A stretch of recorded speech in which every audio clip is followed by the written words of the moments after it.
बहुत सारे ट्रेडर्स को नुकसान होने का एक बहुत बड़ा रीजन यह है कि वो एक ऐसे टाइम पर ट्रेड लेते हैं जब मार्केट साइडवेज चल रहा होता है। ऐसे में जो शेयर की प्राइस होती है वो एक ही रेंज में घूमती रहती है और ऐसे में अगर आप ऑप्शन ट्रेडिंग कर रहे होंगे तो होगा क्या कि थीटा डीके की वजह से जो ऑप्शन के प्रीमियम की प्राइस होगी वो घट जाएगी और आपको नुकसान हो जाएगा। या फिर हो सकता है कि आपने यहां पर प्राइस बढ़ रही थी, आपने इस जगह पर बाइंग कर ली, आपको लगा कि भाई इसके बाद भी प्राइस ऊपर जाएगी, लेकिन इसके बाद मार्केट बहुत देर तक एक रेंज में रहता है और उसके बाद प्राइस नीचे गिर जाती है। तो यहां पर क्योंकि एक बहुत लंबा साइडवेज ट्रेंड आ गया था, इसलिए आप सही तरीके से एनालिसिस नहीं कर पाते हैं और उसके बाद प्राइस गिर जाती है। तो इसका एक सॉल्यूशन है जिससे आप यह पता कर सकते हैं कि मार्केट ट्रेंड में है या फिर साइडवेज है, और अगर ट्रेंड है भी तो क्या वो एक स्ट्रॉन्ग ट्रेंड है या फिर वो वीक ट्रेंड है। तो चलिए आज हम इसके बारे में बात करते हैं। तो इसको पता करने के लिए एक बहुत ही फेमस इंडिकेटर है जिसका नाम है ADX यानी एवरेज डायरेक्शनल इंडेक्स। अब इस इंडिकेटर को आप या तो इस तरीके से लगा सकते हैं, आप सीधा ट्रेडिंग व्यू में सर्च करेंगे ADX तो आपको एवरेज डायरेक्शनल इंडेक्स नाम से ये इंडिकेटर देखने को मिल जाएगा। और जैसे ही आप इस इंडिकेटर को चार्ट पे प्लॉट करेंगे तो ये आपको कुछ इस तरीके का नजर आएगा। लेकिन हो सकता है आप किसी दूसरे चार्टिंग सॉफ्टवेयर का यूज कर रहे हैं और वहां पर आपको ये इंडिकेटर दिखाई ना दे। तो इस केस में आप क्या कर सकते हैं, आप इंडिकेटर वाले सेक्शन में जाना और वहां पर DMI लिखकर सर्च करना। जैसे ही आप DMI लिख के सर्च करेंगे तो आपको डायरेक्शनल मूवमेंट इंडेक्स दिखाई देगा, आपने इस पे क्लिक कर देना है। अब जैसे ही आप इस पर क्लिक करते हैं तो यहां पर आपको 3 तरह की लाइंस देखने को मिलती हैं। काफी कंफ्यूजिंग सा लग रहा है। तो अगर कोई भी इंडिकेटर आपको कभी भी कंफ्यूजिंग लगता है तो आपने क्या करना है, आपने उसकी सेटिंग्स में चले जाना है और जैसे ही आप उसकी सेटिंग्स में जाएंगे तो उसके बाद स्टाइल में जाने के बाद आपको दिखाई दे रहा है कि यहां पर जो रेड कलर की लाइन है वो है ADX इंडिकेटर, जो ब्लू कलर की लाइन है वो है प्लस DI और जो ऑरेंज कलर की लाइन है वो है माइनस DI। तो हमें फिलहाल सिर्फ ADX इंडिकेटर चाहिए, तो इसलिए मैं प्लस DI और माइनस DI को यहां से हटा देता हूं और उसके बाद आपको मिल जाएगा ADX इंडिकेटर। अब इसके बाद में आपको प्लस DI और माइनस DI का भी फायदा बताऊंगा क्योंकि उसके थ्रू हम ट्रेड भी ले सकते हैं। पहले हम ADX के बारे में समझ लेते हैं, लेकिन उससे पहले वीडियो पसंद आ रही है तो वीडियो को लाइक और चैनल को सब्सक्राइब जरूर कर दीजिएगा। और हमने बहुत सारे इंडिकेटर्स के ऊपर ऑलरेडी वीडियो बना रखी है, अगर आप उनके बारे में जानना चाहते हैं तो आप हमारी पूरी प्लेलिस्ट देख सकते हैं, लिंक डिस्क्रिप्शन में मिल जाएगा या फिर यहां पर आपको कार्ड में भी वो प्लेलिस्ट नजर आ रही होगी। तो अब चलिए इस इंडिकेटर का यूज क्या है उसके बारे में जानते हैं। तो देखिए ये जो ADX इंडिकेटर है ना, ये आपको कभी ये नहीं बताएगा कि मार्केट ऊपर जाने वाला है या फिर मार्केट नीचे जाने वाला है। अब आप सोचोगे अगर कोई इंडिकेटर हमें यही नहीं बता रहा कि मार्केट बढ़ेगा या घटेगा तो फिर उस इंडिकेटर का फायदा क्या है। तो इस इंडिकेटर का फायदा यह है कि ये इंडिकेटर आपको बताता है कि चाहे मार्केट ऊपर जा रहा हो यानी मार्केट अप ट्रेंड में हो, चाहे मार्केट नीचे जा रहा हो यानी डाउन ट्रेंड में हो, उसकी स्ट्रेंथ कितनी है, क्या वो एक स्ट्रॉन्ग ट्रेंड है। क्योंकि अगर ट्रेंड स्ट्रॉन्ग होगा तो चांसेस है कि अभी और ऊपर जाएगा, अगर ट्रेंड वीक होगा तो चांसेस हैं कि साइडवेज जाएगा या फिर थोड़ी देर बाद नीचे आ जाएगा। तो इस तरीके से ये इंडिकेटर हमारी हेल्प करता है। तो अब इससे हम कंक्लूजन कैसे निकालेंगे, तो इसके लिए यहां पर 25 की जो रेंज होती है वो बहुत इंपॉर्टेंट होती है। तो इसके लिए हम क्या करेंगे कि हम सबसे पहले यहाँ पर लाइन वाले टूल में जाएंगे और हॉरिजॉन्टल लाइन को सेलेक्ट कर लेंगे। उसके बाद हमें ADX इंडिकेटर में 25 की रेंज को ढूंढना है। आपको एग्जैक्ट 25 लगाने की जरूरत नहीं है, आसपास भी लगाते हैं तो कोई दिक्कत नहीं है।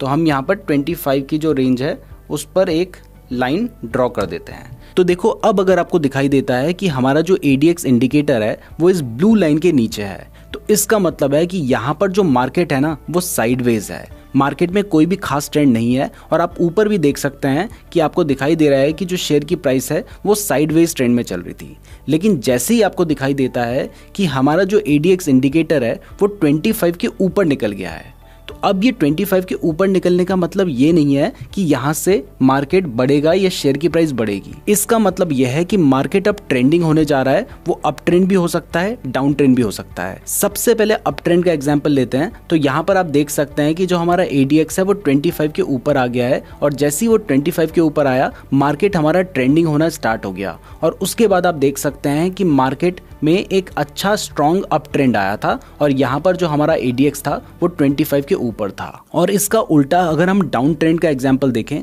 तो आप देख सकते हैं कि यहाँ पर ADX हमारा 25 से ऊपर गया है, लेकिन इस केस में जो मार्केट है वो डाउन ट्रेंड में आया है। उससे पहले मार्केट साइडवेज चल रहा था और वो जो डाउन ट्रेंड था वो भी बहुत स्ट्रॉन्ग ट्रेंड था। आप देख सकते हैं कि इस टाइम फ्रेम में शेयर की प्राइस बहुत अच्छी खासी गिरी थी और यहाँ पर जो हमारा ADX था वो 25 से ऊपर आ गया था।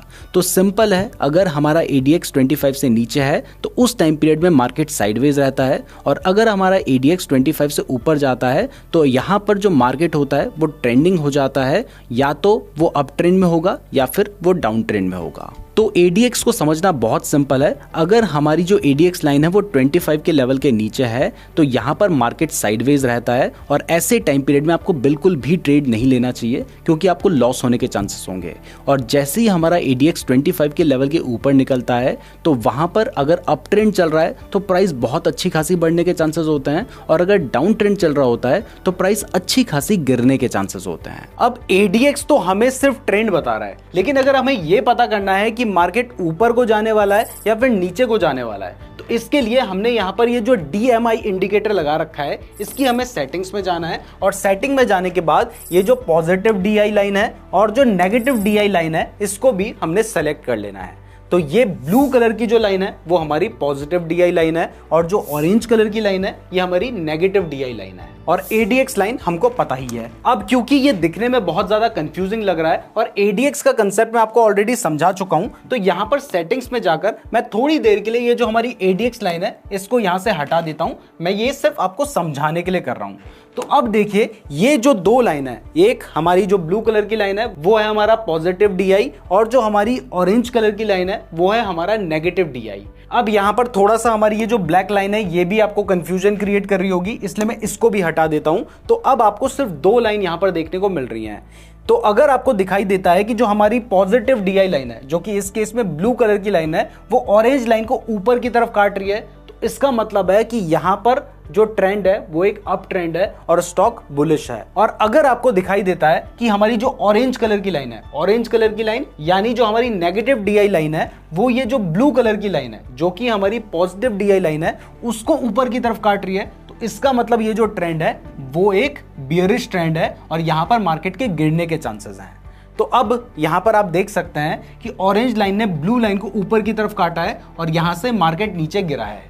लेकिन ऐसा हर बार नहीं होगा। जैसे आप यहां पर देख रहे हैं, यहां पर भी हमारी ऑरेंज लाइन ने ब्लू लाइन को ऊपर को काटा, लेकिन मार्केट यहां पर क्या चल रहा था, मार्केट यहां पर साइडवेज चल रहा था। तो इसीलिए हम ADX लाइन का यूज कर रहे हैं। तो अब वापस से मैं क्या करता हूं, मैं वापस से यहां पे सेटिंग में जाता हूं और ADX लाइन को लगा देता हूं। तो अब आपको पता है कि ये जो हमारी रेड कलर की लाइन है या पिंक कलर की लाइन है ये हमारी ADX लाइन है, ब्लू हमारा पॉजिटिव DI है और ऑरेंज हमारा नेगेटिव DI है। तो सबसे पहली चीज तो आपने ये देखनी है कि हमारी ये जो ADX लाइन है ये लगभग 25 का जो लेवल है उससे ऊपर होनी चाहिए। तो यहां पर आपको दिखाई दे रहा है कि ADX लाइन 25 के नीचे है, तो इस जगह पर तो हमें ट्रेड के बारे में सोचना ही नहीं है। जैसे ही हमें दिखाई देता है कि हमारी ADX लाइन ने 25 के लेवल के ऊपर चली गई है और उसके साथ बढ़ रही है, और साथ में हमें दिखाई दे रहा है कि यहां पर हमारी जो ऑरेंज लाइन है उसने ब्लू लाइन को ऊपर की तरफ काटा है, तो ADX लाइन अगर 25 से ऊपर है तो इसका मतलब मार्केट में जो भी ट्रेंड है वो एक स्ट्रॉन्ग ट्रेंड है। और अगर हमें दिखाई दे रहा है कि जो ऑरेंज लाइन है उसने ब्लू लाइन को ऊपर की तरफ काटा है, तो इसका मतलब ये कौन सा ट्रेंड है, ये एक बियरिश ट्रेंड है। तो यहां पर हम इस जगह पर एक शॉर्ट करने का ट्रेड ले सकते थे, क्योंकि हमें पता है कि जो भी ट्रेंड है वो एक स्ट्रॉन्ग ट्रेंड है, और उसके बाद आप देख सकते हैं कि प्राइस गिरी है। इसका उल्टा अगर आपको कहीं पर दिखाई देता है कि जो हमारी ADX लाइन है वो 25 के ऊपर आ गई है, जैसा यहां पर आप देख सकते हैं, और जो हमारी ब्लू कलर की लाइन है उसने ऑरेंज लाइन को ऊपर की तरफ काटा है, तो ADX लाइन यहां पर 25 के लेवल के ऊपर आ गई, और ये जो हमारी ब्लू कलर की लाइन है उसने ऑरेंज लाइन को इस जगह पर ही ऊपर की तरफ काट दिया था। तो इसका मतलब यहां से एक बुलिश ट्रेंड शुरू हो चुका है, और उसके बाद आप देख सकते हैं कि यहां से प्राइस बढ़ी है। तो इस तरीके से DMI का यूज करके ट्रेड किया जाता है। तो अब आपको पता चल चुका है कि जो पॉजिटिव DI और नेगेटिव DI लाइन है उनका क्या यूज है। तो चलिए अब मैं आपको एक नेक्स्ट स्ट्रेटजी बताता हूं जिसमें हम ADX के साथ EMA का यूज करेंगे। लेकिन उससे पहले अगर आप ट्रेडिंग या इन्वेस्टमेंट के लिए बेस्ट डीमैट अकाउंट खुलवाना चाहते हैं तो मैंने आपको एंजल वन का लिंक डिस्क्रिप्शन पे दे रखा है, वहां से आप अपना बिल्कुल फ्री डीमैट अकाउंट खुलवा सकते हैं, तो डिस्क्रिप्शन जरूर चेक कर लीजिएगा। तो इसके लिए ADX ऑलरेडी हमने चार्ट पे लगा रखा है, और यहां पर मैंने इस बार बैंक निफ्टी का चार्ट खोल रखा है। आप किसी भी चार्ट के ऊपर इसको ट्राई कर सकते हैं। तो यहां पर अब हमें EMA लगाना है, तो इसके लिए हमें इंडिकेटर वाले सेक्शन पे जाना है और यहां पर जाकर आपको सिंपली EMA लिख के सर्च कर देना है। अब जैसे ही आप लिखते हैं तो यहाँ पर आपको दिखाई दे रहा है मूविंग एवरेज एक्सपोनेंशियल, और आपने जैसे ही इस पे क्लिक किया तो यहाँ पर हमारे चार्ट में एक ब्लू कलर की लाइन आ गई है। ये बाय डिफॉल्ट 9 पीरियड की है और इस केस में हम इसे 9 पीरियड का ही रहने देंगे, यानी इसमें हम कोई भी चेंजेस नहीं करेंगे, जबकि जनरली हम हर बार चेंजेस करते हैं। तो अब देखिए कि ये जो ब्लू कलर की लाइन आपको देखने को मिल रही है ना, ये एक ईएमए लाइन है। ईएमए क्या होता है? ईएमए होता है मूविंग एवरेज। किस चीज का मूविंग एवरेज है? ये प्राइस का मूविंग एवरेज है। तो अगर आपको दिखाई देता है कि शेयर की जो एक्चुअल प्राइस है वो अपनी एवरेज प्राइस से नीचे चल रही है, तो इसका मतलब है कि अगर प्राइस अपनी एवरेज से कम है, इसका मतलब मार्केट गिर रहा है, तभी तो वो अपने एवरेज से नीचे है। तो इससे हमें समझ आता है कि स्टॉक क्या है? डाउन ट्रेंड में है। तो यहां पर हमें स्टॉक का ट्रेंड समझ आ गया है। तो इसके लिए सिंपल सा है, आपको इतना सोचने की जरूरत नहीं है। अगर हमारी जो एवरेज लाइन है वो प्राइस के ऊपर है, जैसे यहां पर आपको दिखाई दे रहा है कि हमारी जो ब्लू लाइन है वो प्राइस के ऊपर है, तो इसका मतलब स्टॉक डाउन ट्रेंड में है। और इसका उल्टा अगर आपको दिखाई देता है कि जो शेयर की प्राइस है, यानी ये जो कैंडल्स हैं ये शेयर की प्राइस ही है, वो अपनी एवरेज लाइन, जो कि इस केस में ब्लू कलर की लाइन है, उसके ऊपर है, इसका मतलब प्राइस अपने एवरेज से ऊपर है। और प्राइस अपने एवरेज से ऊपर तभी होगी जब स्टॉक अप ट्रेंड में होगा।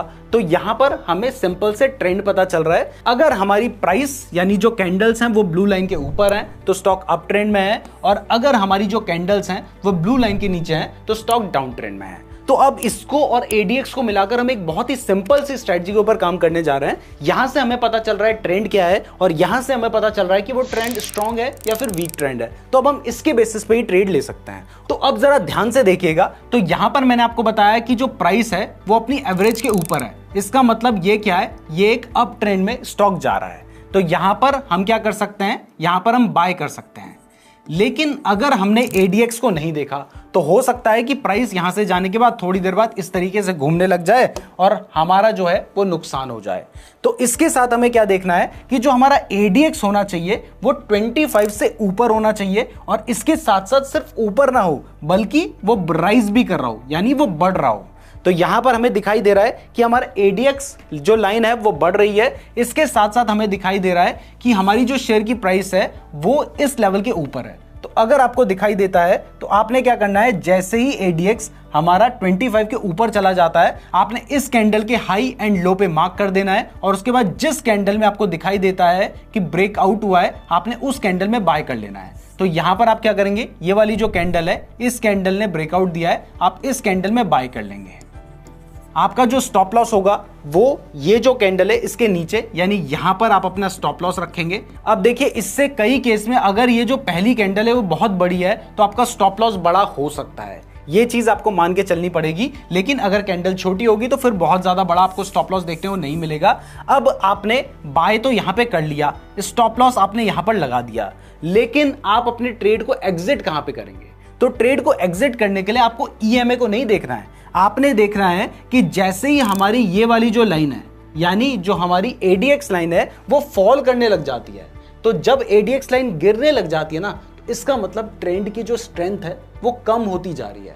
तो अगर ट्रेंड की स्ट्रेंथ कम होगी तो आगे चल के ट्रेंड रिवर्स कर सकता है। तो जहां पर हमें दिखाई देता है कि ये फॉल होने लग रहा है, हम वहीं पर क्या करते हैं, हम वहीं पर अपने ट्रेड को एग्जिट कर लेते हैं। तो इस जगह पर हम अपना टारगेट ले लेंगे। तो टारगेट कैसे लेना है वो आपको समझ आ गया, क्योंकि यहां पर टारगेट ही बहुत ज्यादा इंपॉर्टेंट है। जहां पर आपको दिखाई दे रहा है कि हमारी जो एडीएक्स लाइन है वो फॉल करने लग रही है, जब आपको लगता है कि ये फॉल कर रही है, आप वहां पर अपना टारगेट लेकर निकल लो। क्योंकि आप देखो कि अगर मैं अपने टारगेट के लिए भी ईएमए का यूज करता, तो क्योंकि ईएमए एक लैगिंग इंडिकेटर है, अब मैं बाय करने के लिए थोड़ा सा आगे बाय कर लूंगा तो वो चल जाएगा। लेकिन अगर मैंने सेल करते वक्त देरी कर दी तो उसके बाद आप देखिए कि यहां से मार्केट बहुत तेजी से गिरा और इस जगह पे मेरा स्टॉप लॉस हिट हो जाता। जबकि क्योंकि मैंने टारगेट के लिए एडीएक्स का यूज किया, मुझे दिखाई दिया कि यहां पर अपना हाई बनाने के बाद अब एडीएक्स गिरने लग रहा है, तब मैंने क्या किया, मैंने अपना टारगेट बुक कर लिया और इसके बाद हम इतना बड़े मूवमेंट को कैप्चर कर पाए। अब देखिए, यहां पर हमने अपना टारगेट बुक किया है, हो सकता है कि कोई इसी टाइम पर मार्केट में आया है और उससे पिछला वाला ट्रेड मिस हो गया है,